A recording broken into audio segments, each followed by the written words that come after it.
नमस्कार मित्रों। सिंह राशि वालों, आपका जो मई का जो महीना है, इस महीने के अंदर आपको जो काम आपके रुके हुए थे वो आपका बनने लग जाएंगे। जो पैसे आपके रुके हुए थे वो भी आपको मिलने लग जाएंगे।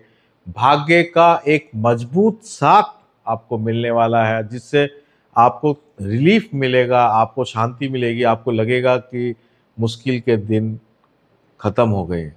तो दोस्तों, मैं अब आपको डिटेल में बताता हूँ कि कैसा आपका टाइम जाने वाला है। तो सब जैसे मैंने आपको बताया कि गोचर में 11 मई को मंगल जो है मेष राशि में प्रवेश करेगा। मंगल इस वक्त अष्टम में है, शनि के साथ है। तो मई के महीने में जब तक ये मंगल, शनि मंगल अष्टम में है, ये कोई ना कोई विवाद, कोई ना कोई मुश्किलें आपके करियर में लाके खड़ा कर रहा है, और किसी प्रकार की चोट वगैरह भी आपको दे सकता है। तो 11 मई तक तो आप बिल्कुल ध्यान रखें, 1 से 11 मई तक उसमें किसी प्रकार की रिस्क नहीं लें, किसी भी प्रकार का शेयर मार्केट वगैरह में भी कोई रिस्क नहीं लें, और गाड़ी चलाने वगैरह में भी आप ध्यान रखें, और घर और अपने ऑफिस में, करियर में भी किसी प्रकार से वाद विवाद के अंदर नहीं जाएं। इस बात का पूरा ध्यान रखिएगा, क्योंकि ये हर मेडिकल एक्सपेंसेस भी बढ़ाने आया है और हर प्रकार से कोई ना कोई तकलीफ, आकस्मिक प्रॉब्लम देने आया है। लेकिन 11 मई को ये मंगल जो है यहाँ से 9th हाउस में आपका ये शिफ्ट हो जाएगा, और सूर्य मंगल बुध का कॉम्बिनेशन बन जाएगा। मंगल मेष राशि में, अपनी राशि में भाग्य भाग्य के स्थान के अंदर आने से आपको एक मजबूत भाग्य का सपोर्ट मिलेगा, जिससे आपको लगेगा कि जैसे एकदम से राहत मिल गई हो। आपको एक फील होगा बिल्कुल, और आप लगेगा कि मुश्किल समस्याओं से आप बाहर आ गए हो। बहुत सारी चीज़ों का आपको सॉल्यूशन मिलने लग जाएगा। लोग आपके फेवर में आने लग जाएंगे जो अभी तक आपके फेवर में नहीं थे। तो ये एक बहुत अच्छा टाइम आपको मिल रहा है मंगल का। तो इस बात का आप ध्यान रखें, 11 मई से आपका जीवन में बहुत बड़ा परिवर्तन पॉजिटिव आ रहा है। फिर 14 मई को शुक्र जो है वो लाभ स्थान में आ जाएगा, मिथुन राशि में आ जाएगा। अब भी शुक्र आपके खुद की राशि 10th हाउस में, मालव्य महापुरुष योग का निर्माण ऑलरेडी चल रहा है 14 मई तक। तो ये आपको इतनी मुश्किल के दौर में भी आपकी इज्जत को बचाए रख रहा है, आपका नेम फेम को गिरने नहीं दे रहा है। ये शुक्र देव की मेहरबानी है। इतनी मुश्किल का दौर जब आपका मंगल शनि दे रहा है तो ये आपको बचा रहा है। रिलेशनशिप में वाद विवाद होने के बाद भी उसमें बचाव किसी ना किसी तरीके से दे रहा है। इसलिए शुक्र आपको वैसे तो ये ठीक कर रहा है, लेकिन जैसे ये 11th हाउस में आ जाएगा और मंगल यहाँ से मूव कर जाएगा 11 मई को, और 14 मई को शुक्र जब 11th हाउस में आ जाएगा, तो फाइनेंशियल जो ब्लॉकेज था, जहाँ से पैसे नहीं आ रहे थे वहाँ से अब पैसे आने लग जाएंगे। कंपनी अगर पैसे रोक के बैठी है तो वो दे देगी, आपने जिनको पैसे दे रखे हैं वो भी देने की बात शुरू कर देंगे। और कुछ आपको फाइनेंशियल इंक्रीमेंट मिलना है तो वो आपको मिलने लग जाएगा। जो बिजनेस में है उनके लिए बहुत अच्छा टाइम है, उनका भी बहुत अच्छा, वीनस 11th हाउस में आने से बहुत फ़ायदा होगा। प्रोफेशनल्स को भी बहुत फ़ायदा होगा। तो ये ओवरऑल उनके लिए भी बेस्ट टाइम है, कोई दिक्कत नहीं है मुझे। तो 14 मई से आप देखिए आपका ये इम्प्रूवमेंट आ गया, सेकंड इम्प्रूवमेंट आ गया। 15 मई को सूर्य और बुध जो है यहाँ पे बैठे हैं 9th हाउस में, वो 10th हाउस में आ जाएंगे, सूर्य और बुध। तो ये आपका थर्ड इम्प्रूवमेंट है। देखिए कमाल है, हर ग्रह का चेंज आपको इम्प्रूवमेंट दे रहा है, कितनी अच्छी बात है। तो ये सूर्य बुध जो आपका 10th हाउस में आ गया है, दसम में, ये आपकी इज्जत को और चार चांद लगा देगा, आपकी वर्किंग कैपेसिटी को एकदम से इंक्रीज कर देगा, इन्हांस कर देगा। इस वक्त शुरुआत में जहाँ थके थके थे, काम नहीं कर पा रहे थे, मन नहीं लग रहा था, वहीं आपका एकदम से ऐसा लगेगा कि अब डट के काम करो, क्योंकि चीज़ें सही हो रही है, एनवायरनमेंट आपके फेवर में आ गया है।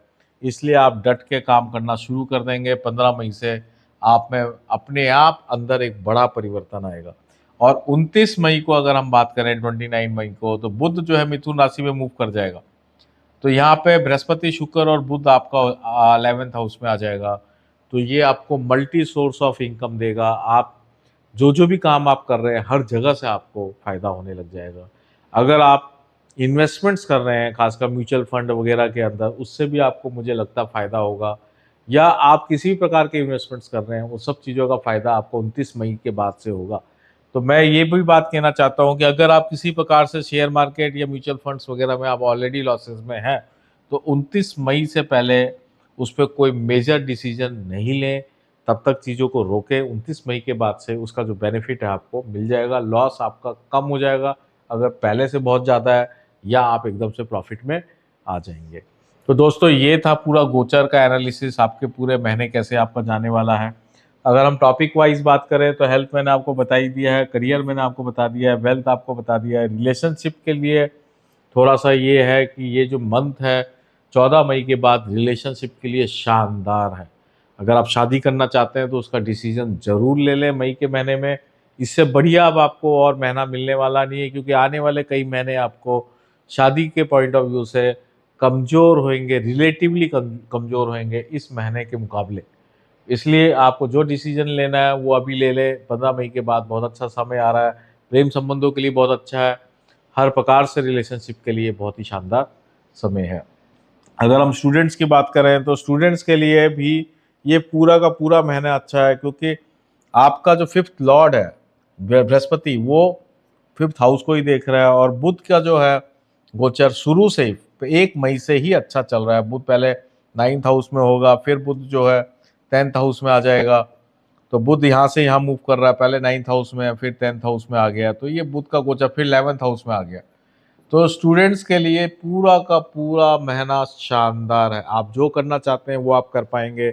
आप अच्छी जगह एडमिशन लेना चाहते हैं वो आपको मिल जाएगा, नया कोर्स करना चाहते हैं वो आपको मिल जाएगा।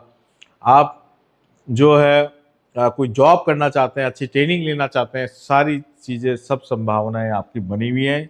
तो स्टूडेंट्स बिल्कुल करें मेहनत, पूरे जोश में रहें, बिल्कुल भी कोई शरारत नहीं करें। मंगल शनि जब तक है 11 मई तक, ये नहीं कि आप कोई एडवेंचर उसके अंदर आप चले गए और वहाँ पे आप अपने आप को चोट लगा लें, इस तरह कोई तेज़ी से मोटरसाइकिल चला लें, ये सब गलतियाँ नहीं करना 11 मई तक। उसके बाद तो थोड़ा बहुत कर सकते हैं, फिर भी शनि रहेगा, सावधान जरूर रहना। ज़्यादा गलती करोगे तो चोट लग जाएगी। अब मैं आ जाता हूँ स्पिरिचुअल रेमेडी की तरफ। स्पिरिचुअल रेमेडी में केतु लगन में सिर्फ यही आप रेमेडी करें, क्योंकि गलतियाँ करने की संभावना हमेशा खुली रहती है, और मंगल शनि 8th हाउस में होने से ज़्यादा खुली रहती हैं। तो आप जो है भगवान गणेश का मंत्र जाप रेगुलर पूरे के पूरे महीने करें, या आप गणेश अथर्वशीष का पाठ रेगुलर पूरे के महीने करें, तो आपको बहुत अच्छा सपोर्ट मिलेगा, मेंटल सपोर्ट मिलेगा, मेंटली आप स्ट्रांग होंगे, मानसिक बल मिलेगा। आत्मिक बल तो आपको ग्रह गोचर वैसे ही दे रहे हैं, कोई दिक्कत नहीं है। आप ये उपाय करें, आपका महीना शानदार जाने वाला है। तो दोस्तों, मैं आपको इस पूरे महीने की बहुत बहुत शुभकामनाएं देता हूं, और मैं आपका बहुत बहुत धन्यवाद करता हूं। नमस्कार।